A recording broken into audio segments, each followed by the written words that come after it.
성경은 구원받은 주의 백성들을 광야교회라 이렇게 부릅니다. 이 광야교회라고 하는 말은 애굽을 탈출해서 나왔지만 아직 가나안에 입성하지 않은 그 상태를 의미하는 것이죠.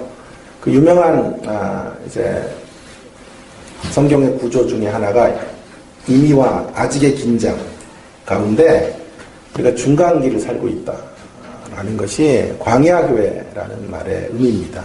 이미 구원을 받았지만 아직 구원이 온전하게 완성되지 않은 그 상태, 그런 상태 속에 우리는 신앙생활을 하고 있고 주의 몸된 교회를 섬겨가고 있는 것이죠. 그렇기 때문에 이 땅에 있는 지상의 광야교회는 한 가지 특징이 있어요. 불완전하다라고 하는 것입니다.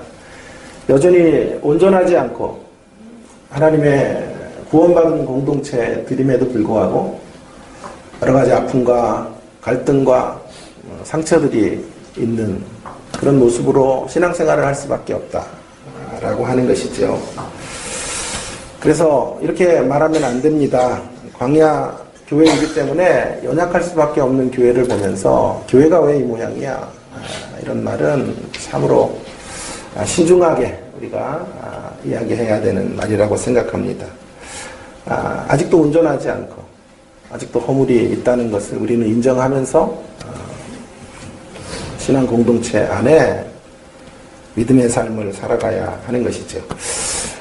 이 광야교회가 걸어가는 걸음 속에 제일 큰 문제거리가 그럼 무엇일까?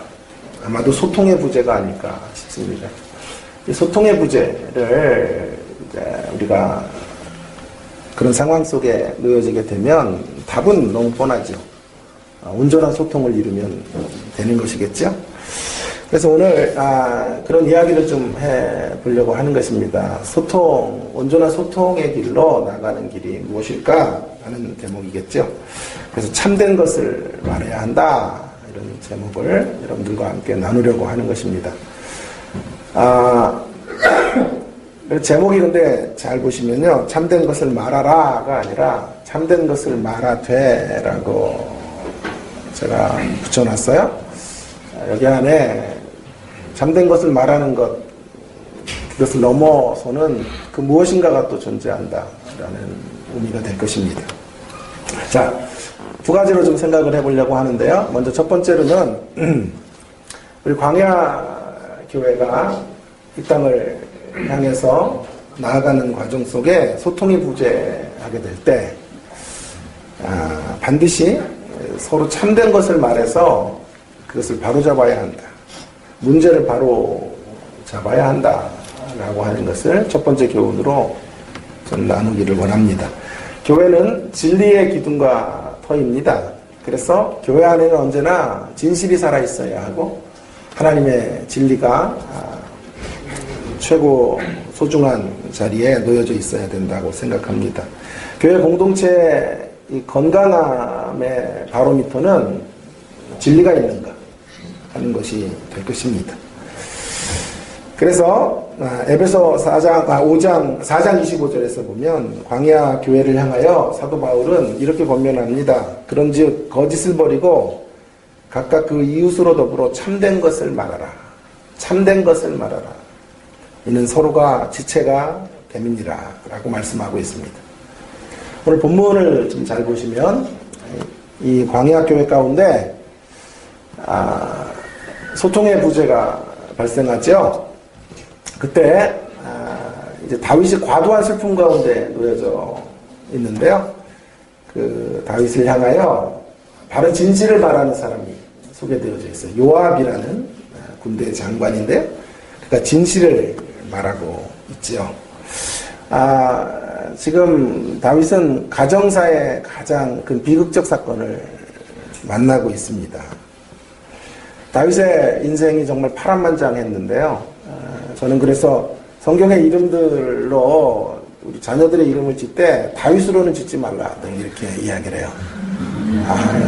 가장 험악한 인생을 살았던 사람이 다윗이 아닐까 이런 생각이 들어서 좋은 이름은 다니엘 뭐 이런 거 좋아요. 다니엘은 물론 험악하긴 했지만 쭉 10대부터 한 노년에 이를 때까지 나라의 가장 소중한 직책을 맡으며 실질적 1인자로 살았단 말이에요. 그래서 제 영어 이름이 다니엘이에요. 그대로 되는 거니까요. 다윗이라고는 짓지 마시기를 바랍니다. 그만큼 다윗의 인생이 정말 힘들고 어려웠는데 그 중에서도 가장 힘든 대목이에요. 이 대목이. 그게 사랑하는 아들. 사랑하는 아들들 중에서도 가장 사랑하는 아들 압살롬과 전쟁을 하게 된 거죠. 압살롬의 반역 때문에 압살롬과 싸우고 그리고 압살롬이 죽어요.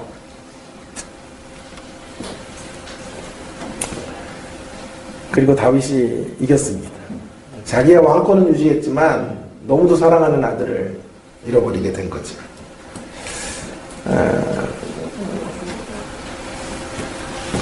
그때 벌어진 일이에요. 다윗이 승리를 하긴 했지만 혼자 이긴 게 아니죠. 주변의 수많은 이들의 협력과 도움과 그들의 헌신을 통해서 압살롬과의 전쟁에서 승리를 거둡니다. 에브라임 숲풀 전투라고 하는데 18장 6절에 보면 그 에브라임 숲풀에서 이제 전쟁을 하고 거기서 승리를 얻었죠. 그러니까 당연히 기뻐해야 됩니다. 환희의 잔치를 벌렸어야 하는데 다윗은 기뻐할 수가 없죠. 그의 사랑하는 아들이 죽었기 때문이에요. 그래서 전쟁을 할 때에도 이 아들만은 절대로 죽이지 말아라. 어떤 경우에도 아들의 생명을 손대지 말라고 했는데 다윗의 소원대로 일이 이루어지질 않았어요. 그래서 전쟁에서 승리를 했지만 다윗은 기뻐하지를 못하고 정반대의 반응을 보입니다. 너무도 슬퍼하는 거죠. 날마다 심상을 눈물로 적시는 비통한 날들을 보내고 있는 거죠. 싸움에서 승리가 주는 기쁨보다 아들을 잃어버린 슬픔이 다윗의 마음을 사로잡게 된 거예요.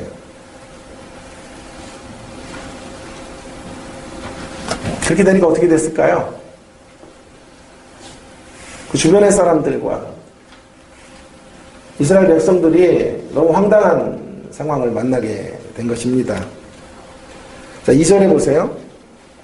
2절에 보면 이날의 상황을 이런 상황을 이렇게 설명합니다. 왕이 그 아들을 위하여 슬퍼한다 함이 그날의 백성들에게 들림에 그날의 승리가 모든 백성에게 뭐가 돼요?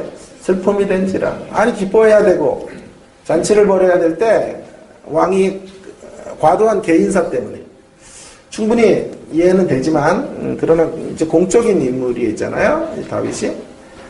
그러니까 격려를 해줘야 됩니다. 함께 싸워서 이 승리를 일궈낸 사람들에게 칭찬도 해주고 상급도 주고 여러 가지 포상도 하면서 고맙다는 인사말 정도는 건네야 되는데 변변한 파티 한번 열지를 않고 슬픔 속에서 침상을 적치고 있는 거죠. 그러니까 백성들의 분위기가 침체되어졌고 마치 무슨 큰 죄를 자신들이 범한 것처럼 상황이 이상한 쪽으로 흘러가게 된 것이죠. 다윗의 슬픔을 이해하지 못하는 바는 아니지만 그래도 못내 섭섭한 감정들이 이 이스라엘 백성들 가운데 생겨지게 된 것이지요. 그 섭섭한 감정은 시간이 지나면서 분노로 이제 이어져 가게 됩니다. 다윗의 과도한 슬픔이 소통의 부재를 좀 만들고 있는 거죠. 누구도 그러나 다윗이 너무 슬퍼하니까 아무도 얘기를 안 해요. 지금 이 문제를 바로잡아야만 하는데 누구도 다윗 앞에 나아가 그러시면 안 됩니다. 지금 비록 왕의 아들이 죽었지만 다른 이들은 그 반역자를 처리하고 다윗 왕국을 계속 이어져 가는 것에 대해서 기뻐하고 있는데 이렇게 과도한 슬픔을 표현하면 안 됩니다. 이렇게 말했어야 되는데 아무도 이야기를 하지를 않습니다. 그러면서 공동체가 서서히 와해되어져 가는 시점으로 가게 되는 것이죠. 그럼 이 작은 문제, 한 개인이 슬픔을 이제 만나고 그 슬픔의 문제를 해결하지 못하는 이 작은 문제. 이 작은 문제가 공동체 전체를 이제 무너뜨리는 큰 주범으로 지금 자리매김을 하고 있는 시점이죠. 여러분, 우리 교회 생활도 이와 같다 하는 생각이 들어요. 교회 생활, 고린도 교회가 왜 무너지냐 하면요, 식사하는 문제 때문에 무너져요. 부자들 먼저 와서 식사하고 가난한 자들 따로 식사하면서 교회가 두 계층이 되고 갈라진 거예요. 그러니까 교회는 큰 문제를 고민해야 되지만 복음의 대의를 쫓아가는 것도 중요하지만 자꾸 디테일한 대목들을 잘 신경 쓰고 그런 대목에서 서로의 감정에 이런 상처들이 생기지 않도록 주의하셔야만 하는 것이죠. 그럴 때 교회가 이제 건강해지는 것인데요. 작은 언어 하나, 사소한 몸짓 하나, 서로를 향한 태도 하나가 우리의 공동체, 가정이든 직장이든 교회이든 무너뜨릴 수 있다 라고 하는 것을 늘 기억을 해야 됩니다. 작은 것이 엄청난 결과들을 만들 수 있다 라는 것이죠. 어느 나라 속담에 이런 글이 있어요. 한번 읽어볼게요. 못이 없어서 편자를 잃어버리고, 편자는 말 발굽을 보호하기 위한 U자형 쇳덩어리라고 하는데, 못이 없어서 편자를 잃어버리고, 편자가 없어서 말을 잃어버리고, 말이 없어서 기술을 잃어버리고, 기수가 없어서 전투를 잃어버리고, 전투에 져서 나라를 잃게 된다. 이 모든 일은 말 발굽에 쓸못 하나가 없기 때문이다. 참 의미심장한 격언이고 속담이라고 생각해요. 말 발굽에 박을 수 있는 못 하나가 없어지니까 연쇄적으로 편자를 이제 못 사용하게 되었고, 말을 잃었고, 기술을 잃었고, 전투를 잃고, 나라를 잃는 데까지 나아가게 되는 것이죠. 언제나 작은 것에 주의하시고, 작은 일 하나에 성실한 우리의 삶의 모습들이 될 수 있기를 주의 이름으로 부탁을 드립니다. 그것이 바로 우리의 운명을 결정할 수 있는 일이다. 만일 제가 학교에 무슨 설립자가 된다면, 그럴 일이 없어요. 그런데 된다면 어떤 사람을 쓸까요? 저는 유심히 작은 일을 어떻게 감당하는가를 볼 것 같아요. 능력은요, 사실 비슷해요. 우리 학생들을 가르치고, 학부 혹은 MDB 레벨 정도의 학생들을 가르치는 것도 너무 대단한 거 가르치면 또 안 돼요. 그냥, 거의 능력은 학위를 받고 오신 분들이 대동소이한 것 같아요. 근데 사람은 못 바꾸는 것 같아요. 사람의 성실함이랄까, 진실함이랄까, 열정이랄까, 이런 것들이 참 소중해요. 그래서 만일 제가 사람을 채용할 수 있는 권한이 있다면 기본적인 능력을 갖고 있는 것은 물론 존중을 해야 되겠지만 그 다음에는 작은 일이에요. 사람들이 보지 않을 그 작은 일, 그렇게 자기의 이름이 증명되지 않는 그 작은 그런 현실 속에서 어떻게 살아가고 있는가, 이것이 저에게는 매우 소중한 기준이 되는 것입니다. 사소해 보이는 일을 주님의 일로 생각하고 감당하는 사람, 저는 마땅히 그런 사람들을 취해서 한 공동체를 이루고 함께 더불어 살아가겠다, 이런 생각을 해보는 건 자유잖아요. 그러니까 제가 할 때가 있습니다. 그때 이 문제를 바로잡기 위해서 요압이라는 장수가 다윗에게 찾아가서 진실을 구합니다. 이 대목이 참 귀한 대목이라고 생각해요. 그 말의 요지가 이것입니다. 왕께서 아무리 슬퍼셔도 왕과 함께 싸운 사람들을 생각하셔야 합니다. 라는 말이죠. 공적인 인물이, 공인이 이렇게 개인적인 사사로운 감정에 잠겨 계셔서는 안 됩니다. 공적인 업무로 돌아가셔요. 합니다. 라고 이야기하고 있는 거죠. 경고하고 있는 거죠. 요압이 좀 힘이 세야 되게. 그러니까 단순히 권면이 아니라 이렇게 경고장을 날리는 거예요. 왕께서 계속 슬픔의 자리에 앉아 계시고 민심을 이제 돌아보지 않는다면 이 문제 앞에서 함께 수고한 사람들을 격려하시지 않는다면 불행한 사태를 만날 것입니다. 그러면서 어마어마한 얘기를 하죠. 지나온 날들 속에서 다윗이 당신이 겪었던 고통보다 더 큰 고통을, 젊은 날에 당했던 그 숱한 고통, 어떤 고통이에요? 사울에게 쫓겨다니면서 당했던 그 어마어마한 고통보다 더 무서운 대재앙이 당신의 삶에 임할 것입니다. 정말 강력하게 그가 경고를 하고 있는 것이죠. 그래서 어떤 이들은 다윗이 전에 나단이라는 선지자에게 밧세바를 취한 것 때문에 책망을 들었는데, 그리고 돌이키게 됐죠. 근데 그때보다 더 거칠게 요압이라는 이 군대 장관이 말하고 있는 거죠. 요압의 권면 앞에 정신이 바짝 들었던 다윗은 이래다가는 큰일 나겠구나, 이 공동체가 완전히 무너지겠구나 라는 생각을 하고 자리를 박차고 일어나 성문으로 나아갑니다.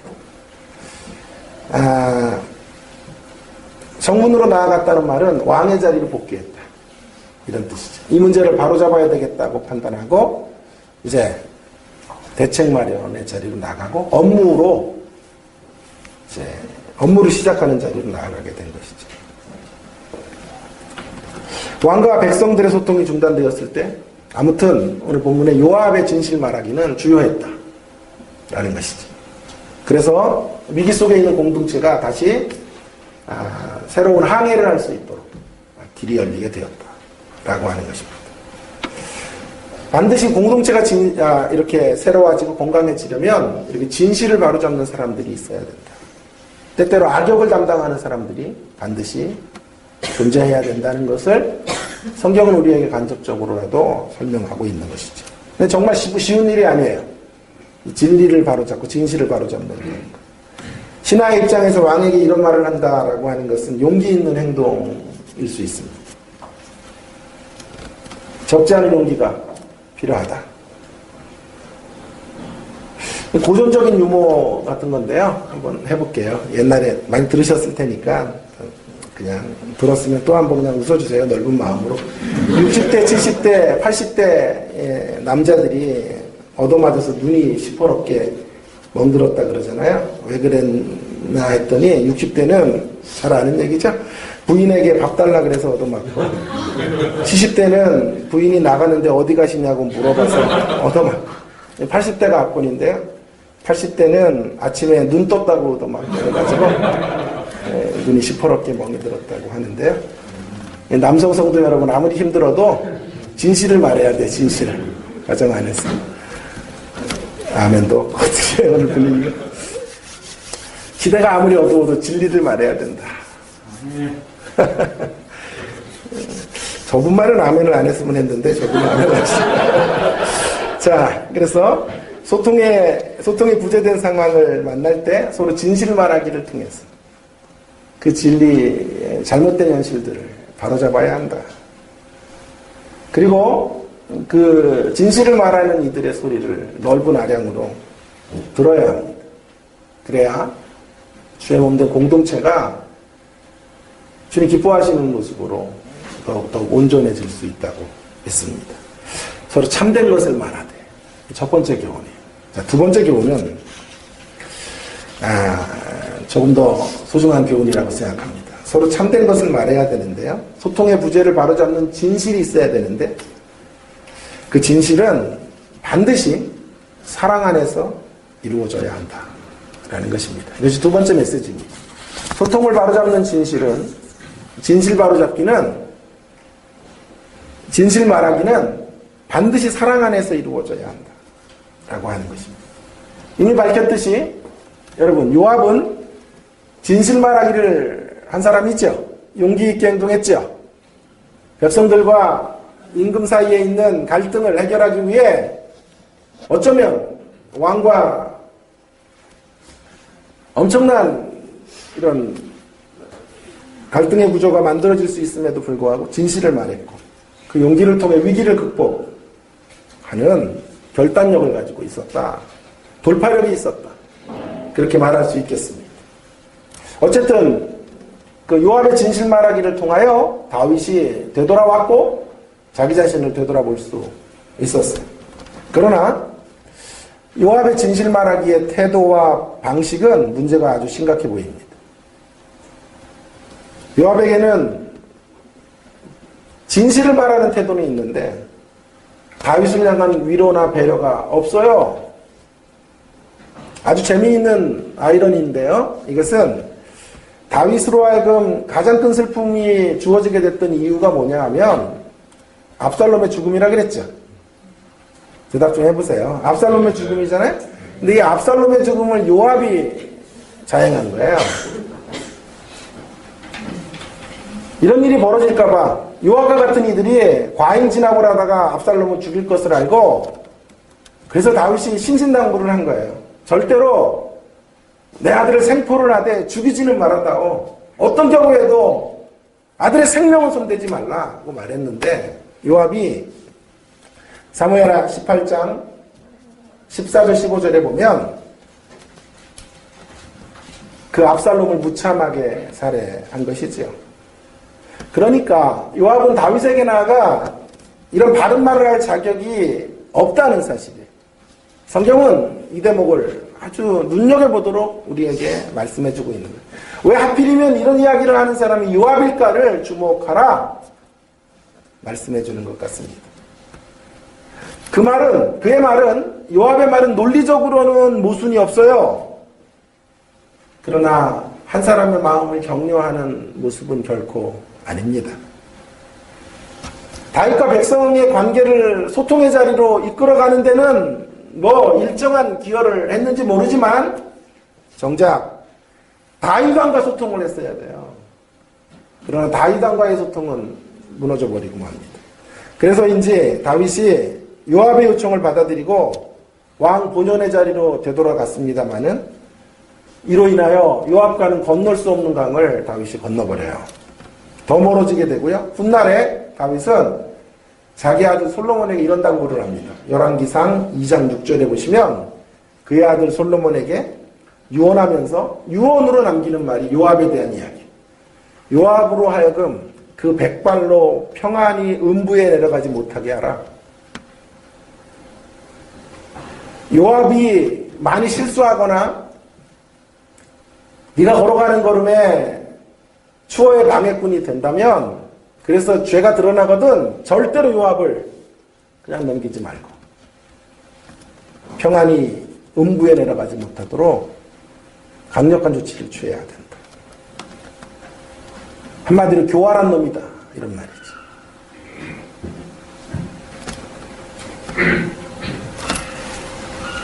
지금 다윗이 요압의 권면 앞에서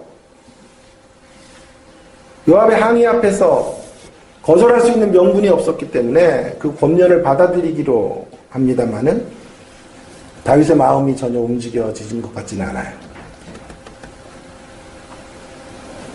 어떤 의미에서 요압은 지금 민심을 등에 업고 자기의 불만을 토로하고 있는 거예요. 자기 뒤에는 요압이 1등 공신이거든요. 이 전쟁에서. 그러니까 지금 백성들이 자기를 지지해주고 있다는 것을 요압이 알기 때문에 정치적인 힘을 가지고 다윗을 압박하는 거예요. 성경을요, 다윗의 시대를 이 정치적인 구조로 보면 또 되게 재밌어요, 사실은요. 그래서 정치적인 힘을 행사하고 있는 거죠. 다윗은 지금으로서는 요압보다는 인기가 없어요. 그렇기 때문에 그 정치적인 압박에 굴복할 수밖에 없어요. 그래서 거기에 순응하는 듯 행보를 하고 있는 거죠.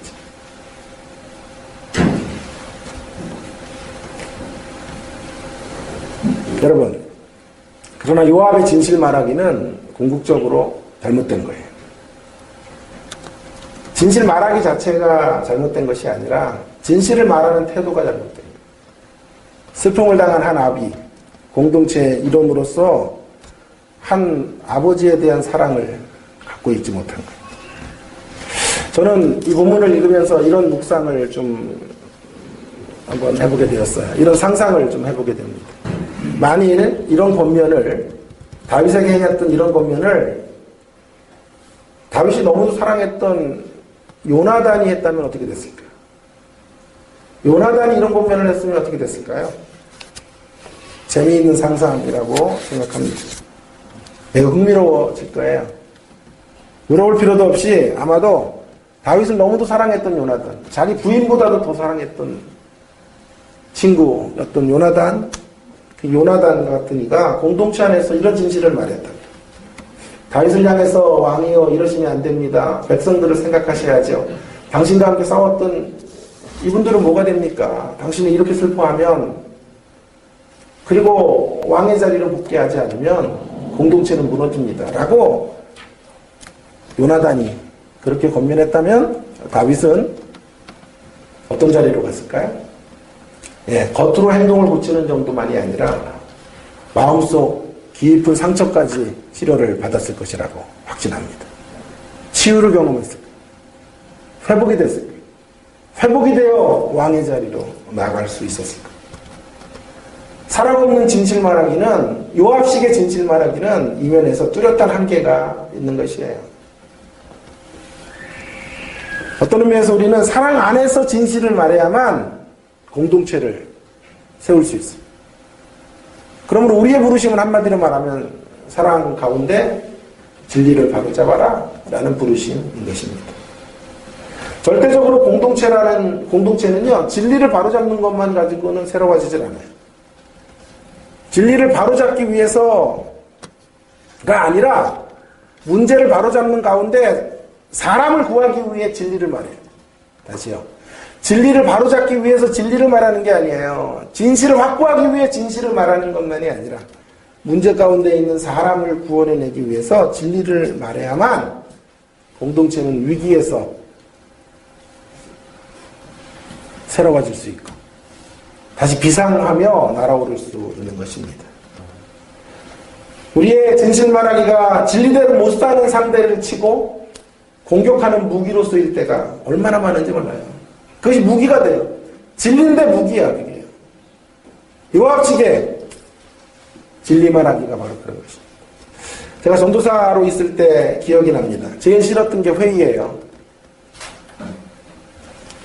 회의 때문에 회의 들고 막 그랬어요. 네? 회의를 하면 뭐 난상 토론이 벌어지는데 꼭 요압 같은 사람이 있어요. 요압 같은 사람. 요압이 아니라 요압이에요. 요압 같은 사람이 있어요. 일은 하나도 안 도와줘. 팔짱만 끼고 있고. 틀린 것만 봐요. 이게 틀렸다고 그러고 이게 잘못됐다고 그러고. 그냥 저의 잘못을 지적해 주는 거죠. 요압이에요. 그가 말한 것 때문에 제 행동이 바뀌는 건 맞아요. 제가 전도사로서 더 세련돼지는 건 맞는데 마음이 바뀌질 않아요.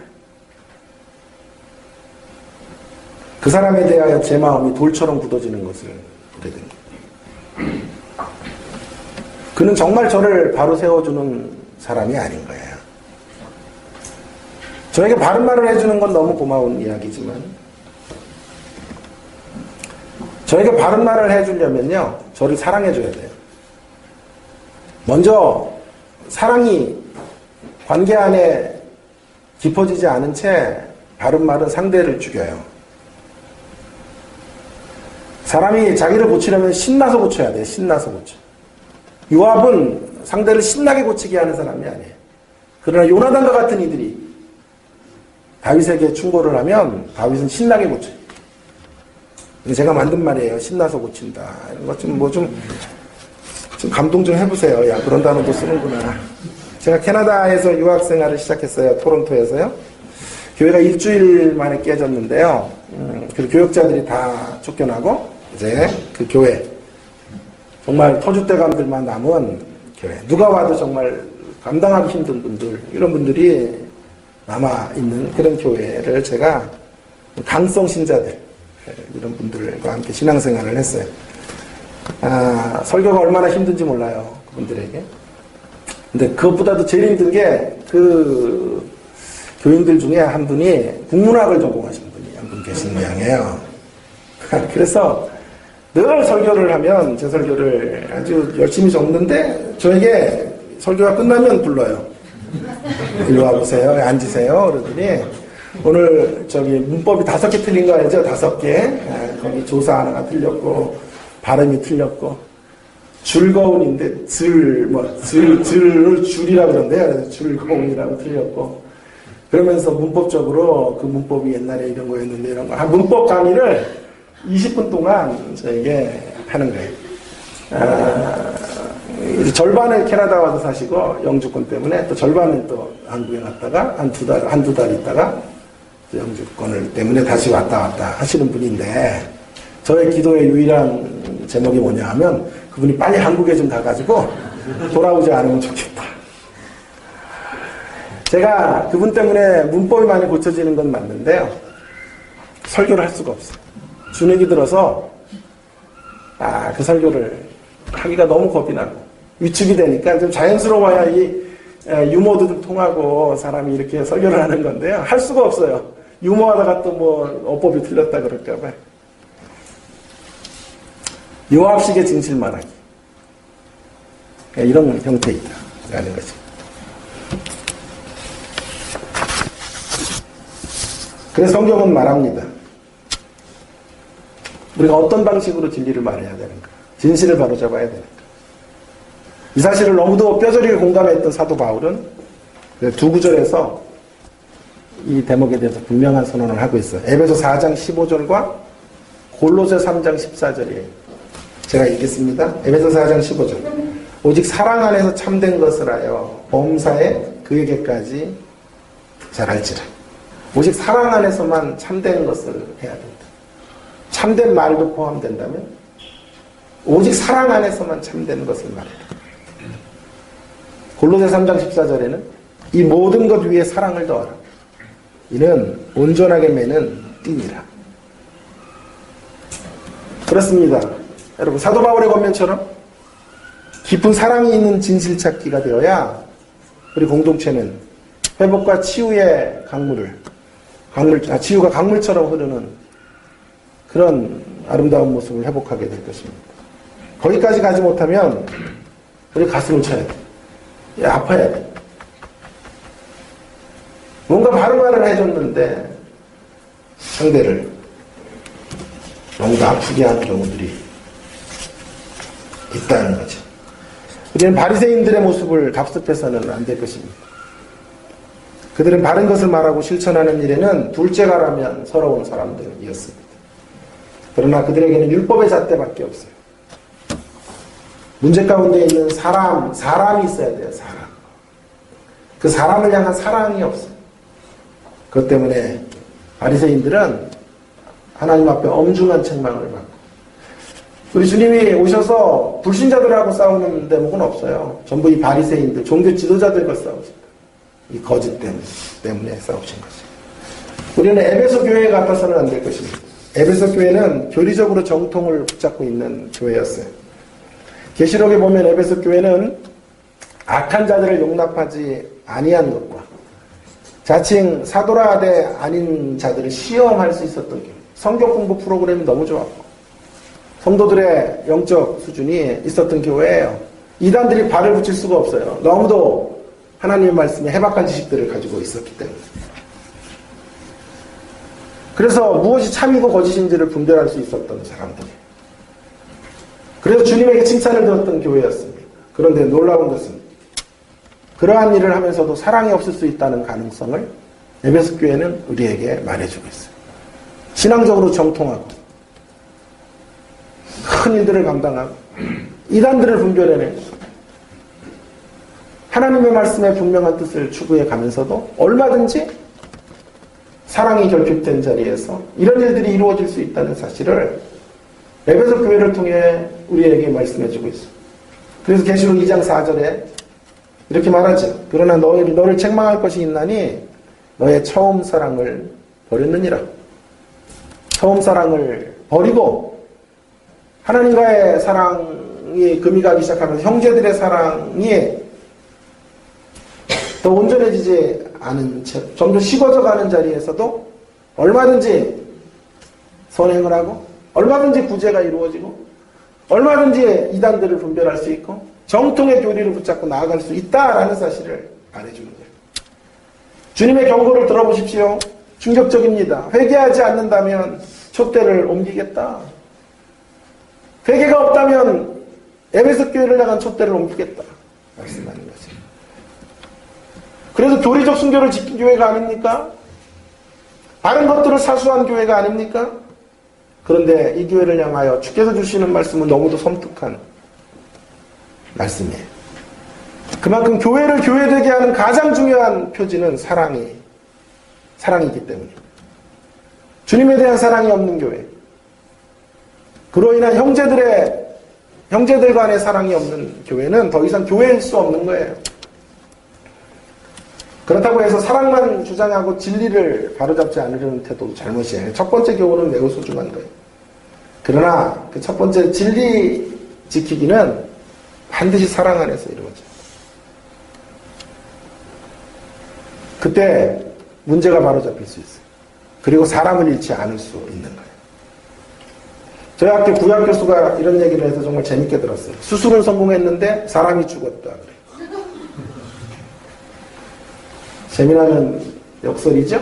수술은 성공이었다고 말할 수 있는데 사람이 살지를 못해요. 교회 안에 이런 모습들이 얼마나 있는지 몰라요. 가정 안에서 이런 일들이 얼마나 일어나는지 몰라요. 남편이 한 말이 하나도 틀린 게 없어요. 그런데 아내가 이혼 소리를 내밀어요. 잘났다 인간아. 나보다 더 잘난 여자 구해 살아라. 수술은 성공했는데 사람이 죽을 수 있는 일들이 얼마든지 일어날 수 있다라는 것이죠. 우리는 사람을 살리는 수술을 해야 되는 것입니다. 그러기 위해서는 반드시 사랑 안에서만 진리를 행하고 진실을 말해야 되는 것이죠. 두 가지 신뢰를 들고 설교를 좀 마치겠습니다. 사랑 안에서 진리를 말한 삶을 사신 대표적인 인물이 예수님이에요. 예수님의 신뢰. 여러분들에게 말씀드리고 싶습니다. 그분은 진리를 말씀하시되 진리를 바로잡으시되 사람들로 하여금 차가운 진실 앞에 서게 하시지 않았어요. 사랑 앞에 서게 하셨어요. 그것이 바로 십자가예요. 몇 마디 충고로 사람을 바로잡으려고 하는 얄팍한 진리 말하기가 아니에요. 십자가를 지신 분으로 진리를 말했어요. 오늘 여러분 아멘이 한 번도 없는 거 아시죠? 십자가를 지시는 분으로 진리를 바로잡는 분이에요. 우리를 향한 사랑의 수고를 아끼지 않으신 채 우리를 향해 자신의 인생을 송두리째 주시면서 진리를 말해주세요. 절대로 십자가 없는 진리 말하기는 감동이 없어요. 사람을 바꿀 수 없어요. 그래서 주님이 어떤 진실을 말씀해 주셔도 우리는 그 진리를 받아요. 그죠? 그리고 새로워져요. 주님의 십자가 때문에 주님이 말씀하시는 어떤 책망의 말씀도 무장해제를 하고 들어요. 그게 사랑이에요. 그래서 그분의 모든 가르침이 부딪힘이 되고 그분의 책망조차도 울림이 되고 때때로 그분의 권고의 말씀이 회심의 사건이 되는 것입니다. 우리는 바로 이런 방식의 진리 말하기로 사람을 살려야 해요. 유진 피터슨이라는 사람이 이런 얘기를 했어요. 내가 길이요 진리요 생명이니. 근데 그 양반이 유명해져야 돼 그러니까. 저도 그런 얘기를 하면은 할 수는 있는데요. 이상하게 자꾸 고개를 갸웃거리는데 그분은 유명하니까 아우 너무 통찰이 좋다 이렇게 되는데 거기다가 등식부호를 만들었어요. 길 플러스 진리가 되면 이코로 생명이 된다. 그러면서 시대의 타락은 길을 가지 않으며 진리를 말하는 게 시대의 타락이래. 길을 가야 돼, 길을. 삶을 안 살면서 진리를 말하면 생명의 기운이 사그라지는 거예요. 보세요, 목사님들, 저 같은 목사들. 말만 잘하죠? 그래, 오늘 좀 말을 잘 못하지 않아요, 일부러. 자, 그래서 말만 잘해. 입만 무성한데요, 열매가 없어요. 그 안에 삶이 없잖아요. 길을 안 가면서 강단에서의 화려한 미사업으로 쓰고 있어요. 그것이 진정한 생명의 역사를 만들지 못하는 거예요. 예수님은 그렇게 살지 않았어요. 십자가의 길을 걸어가시고, 희생의 길을 걸어가시고, 자기 내어줌의 길을 가시죠. 그 길을 가면서 그 안에서 진리를 말할 때, 그래서 길과 진리가 만날 때 생명의 역사가 이루어지게 되는 거예요. 유진 피터슨의 이야기. 야, 통찰이 너무 좋잖아요. 깜짝 놀랐어요, 저는. 어떻게 이런 등식을 만드나. 근데 제가 그런 걸 만들면 난리가 나요. 네가 뭔데 거기다가 플러스를 만들어서 이꼬르를 만들었냐? 그러니까 유명해지시기를 바라요. 예? 유명해지셔야 여러분의 이름값이 좀 높아져야. 제가 오늘 이 모양을 살다가 끝나면요, 제 설교는 그렇게 많은 시비와 비판의 대상이 될 거예요. 그러나 제가 지금보다 훨씬 더 유명해지고 높은 권좌에 앉게 되면요, 제 설교는 아마 50년 만에 100년에 한 번 나타날까 말까 한 설교들을 했구나. 됐어요. 자, 그런 설교를 인정받을 수 있을지도 몰라요. 그것은 그 설교의 내용에 달려있는 게 아니라 제가 얼마나 유명세를 갖고 있느냐 하는데 있는 건지도 모르겠어요. 어쨌든 저는 유진 피터슨의 이런 통찰을 존중하면서 우리의 진리는 길을 걷는 것과 함께 이루어져야 돼. 삶을 사는 것과 사랑 안에서 십자가의 길을 걷는 것과 함께 이루어져야 되고, 그 길을 보여주신 분이 우리 예수님이었습니다. 십자가를 지고 가시는, 많은 말씀을 하지 않아요. 먼저 십자가를 지셔요. 우리를 위해. 우리의 연약함을 묻지도 따지지도 않고 받아주시고 안아주세요. 그리고 우리를 위해 죽으셔요. 그분이 말해주는 진리, 그분이 말씀해주시는 성경에 담겨져 있는 진실이기에 이 진실은 파괴하는 신, 우리를 무너뜨리는 강력한 권면의 말씀이 돼요. 우리의 삶을 다시 하나님 앞으로 되돌아오도록 만들어 주는 것입니다. 또한 예를 들어볼게요. 사도행전 3장인데요.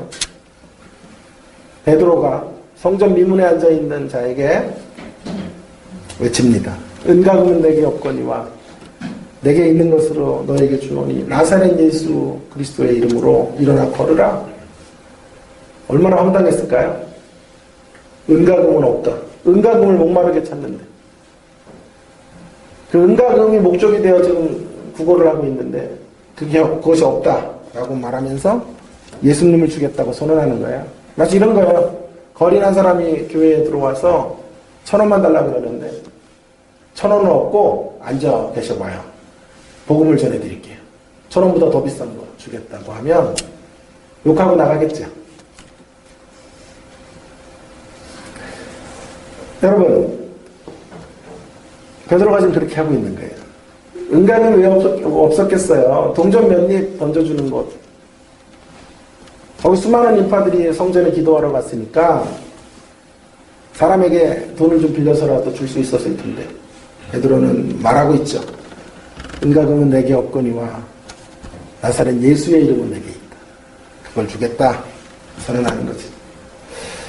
이 선언이 얼마나 차가운 진실입니까? 은과 금이 없었으니 받는 편에서 보면 돈 주기 싫어서 저렇다 이렇게 나갈 수 있었겠지. 그런데 놀라운 결실이 맺어졌어요. 그가 그 선포의 말씀 앞에 일어나 걷는 역사가 펼쳐지게 된 거죠.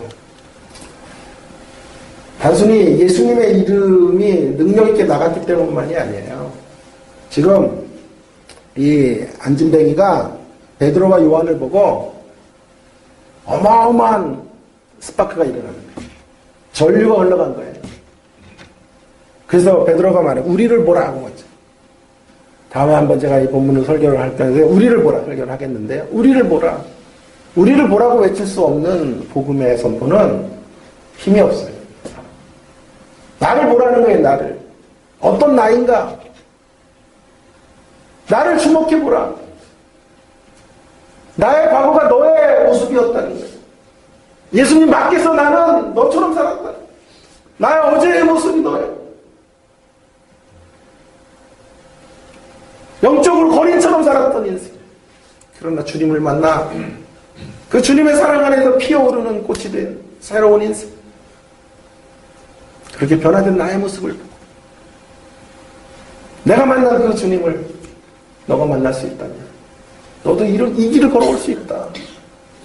무언의 강력한 사랑의 스파크를 전달하고 있는 거죠.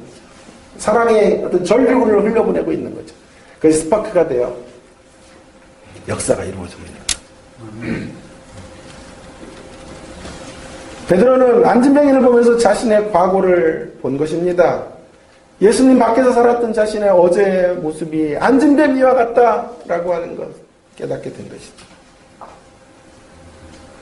예수님이 없었다면 은가금을 추구하다가 한 인생을 마칠 수밖에 없었던 그였는데 주님을 만나 그분의 사랑을 경험하고 꽃으로 피어오르게 되었다. 그런 것이에요. 그 사실에 감동한 자가 지금 그 진실을 전해주고 싶어서 안진뱅이 앞에 서 있는 거예요. 사람은요, 영물인 거예요, 정말. 저 사람이 몇 프로의 온도로 나를 사랑하는지를 알아요. 네? 알아요. 그럼 집에 키우는 개들이 안다니까요. 이 주인이 몇 프로 나를 좋아하는지. 30% 좋아하면요, 가가지고 이렇게 머리 한번 치고 절로 도망가고요. 50%좀 좋아하면 한 번 안겼다가 빼다 나가려고 그러고, 100% 나를 좋아하면요, 그때는 그 주인이 들어오면요, 그 주인 곁을 떠나지도 않아요. 우리 설립자님, 이건 녹음하지 마세요, 또. 우리 설립자님은 기가 막히게 알아요. 몇 프로 온도로 나를 좋아하는지 이런 걸 아시더라고요. 야, 그러니까 오너를 하시는 모양이에요. 너는 몇 프로야? 저를 이제, 이 교수, 당신은 좋은 사람이야. 인격적이고 훌륭한 사람인데, 60%밖에 안 들어와 있어, 나한테. 어떻게 그렇게 잘하시는지 몰라. 60%밖에 발을 안 담고 나한테 딱, 진짜 제 온도가 60%거든요? 예? 저는 이런 철학이 있는 사람이에요. 탈무드의 이야기처럼, 진짜 이건 지워주세요. 우리 설립자, 그쪽 잘라주세요. 자, 예, 맞춰야 되는. 자, 그래서 제가 갖고 있는, 저세술 중에 하나가, 이제 탈무드에 있는 이야기인데요. 왕은 불과 같아서, 너무 가까이 가면 타고, 너무 멀면 춥고, 그 제 인생의 어떤 저세술 같은 거예요. 너무 가까이 가면 타요. 예? 나가 없잖아. 내가 없이 살면 되겠어요? 나라는 주체가 있어야 되죠. 너무 가까이 들어가면 타는 거라. 그래서 권력의 정점으로 들어가 보세요. 얼마든지 거머쥘 수는 있는데요. 있을 것 같은데, 그러면 자기를 다 죽여야 돼요. 자기를 버려야 돼요. 너무 멀면 또 추워요. 너무 추워가지고 한기를 느끼고 막 이렇게 살아요. 그러니까 그 중간 자리에 제가 있는 거죠. 설립자님 그걸 아시더라고. 온도차를 알더라. 60%야, 너는. 100% 들어오면 안 돼? 이렇게 얘기를 몇 번 하셨어요. 귀신이다. 내가 얘기를. 거기까지만 자르세요. 귀신이다. 거기까지. 여러분, 아는 거죠? 베드로가 지금 몇 프로의 사랑으로 자기를 바라보고 있는지 거리는 알고 있는 거예요. 순도 몇 프로의 정열로 지금 자기 앞에 서 있는지를 아는 거예요. 직업적으로 구걸하는 인간 아니에요. 이 안진뱅이는. 그러니 사람을 구분할 줄 알아요. 예? 돈 주기 싫어서 지금 저 소리 하는 건지 진정한 사랑이 있는 건지 그 강력한 사랑이 전달되었기에 그는 자신의 인생을 던진 거죠. 그래서 새로운 과거의 삶을 청산하고 새로운 인생의 길을 걸어가게 된 것입니다. 그래서 그 변화의 역사가 사도행전 3장에 소개되어져 있는 거예요. 그렇습니다. 진실을 말하되 우리들이 의로운 자리에 서서 정죄의 태도로 조금 더 나은 반듯함으로 율법의 잣대로 진실을 말해서는 안 될 것입니다. 오히려 진실을 말하되 국률의 마음으로, 사랑의 태도와 온유함으로, 눈물의 호소로 나아가야 할 것입니다. 그때야만 진정한 소통이 이루어지고 사람이 변하는 역사가 펼쳐지게 되는 것이에요. 가정에서 아내가 남편에게, 우리 가정의 달을 지나면서 남편이 아내에게 꼭 그런 모습들을 실천하셔야 돼요. 특히 부모에게 자녀가 그렇게 하셔야 합니다. 자녀에게 바른 것을 알려주는 것만 가지고는 안 돼요. 사랑 안에서 참된 것을 알려주셔야 돼요. 자녀들이 목마른 것은 무엇이 옳은 것이냐에 대한 목마름이 아니라 사랑에 대한 굶주림이 있는 거예요. 상대가 마음의 문을 열면 어떤 진실도 마주칠 수 있어요. 그러나 마음의 문이 닫히면요, 어떤 참된 것도 받아들이질 않아요. 스며들질 않아요. 그래서 진리만을 말해서는, 진리만을 말하는 그 가정은 위험한 가정이에요. 남편도 아내에게 진실만을 말하고, 아내도 남편에게 그 남편을 고쳐먹겠다고 진실만을 말하고, 부모가 자녀들이 늘 그런 이야기들을 해가면 그 가정은 사랑이 바닥을 보인 가정이라고 말할 수 있어요. 우리 교회 어디로 가야 될까요? 진리가 살아있어야 돼요.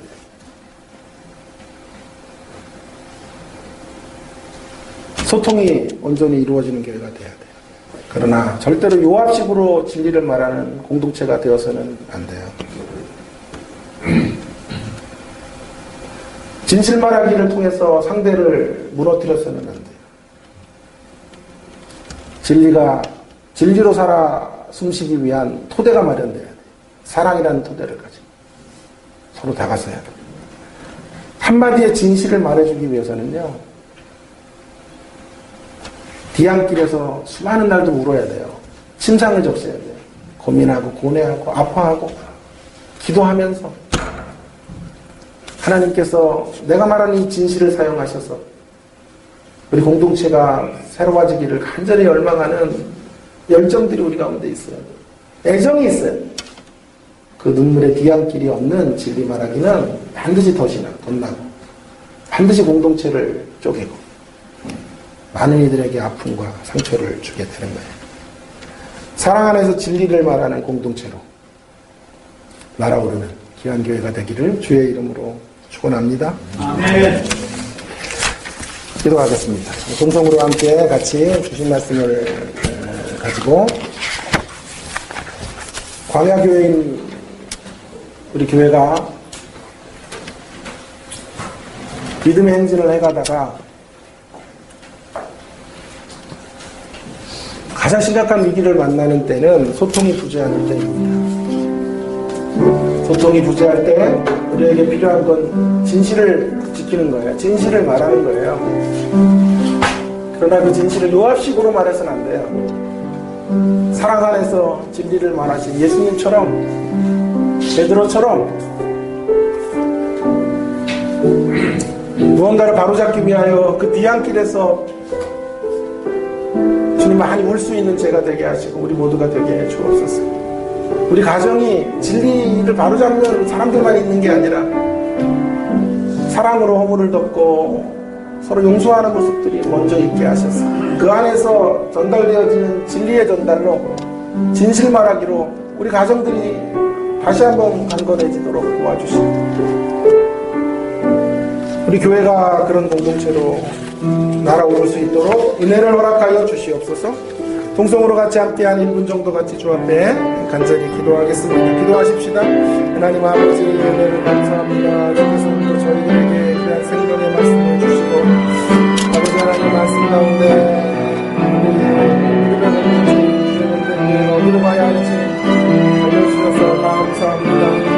서로 참된 것을 말하며 하나님 아버지 서로를 바로잡고자 하는 열망으로가 아니라 하나님 깊은 주님 안에 있는 사랑으로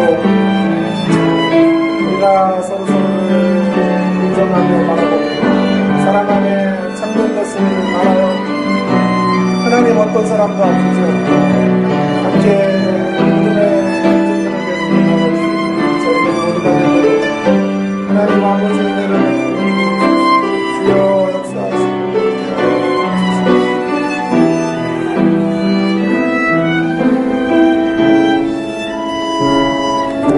주님 감사합니다. 저희들에게 생명의 말씀을 주셔서 참 감사합니다.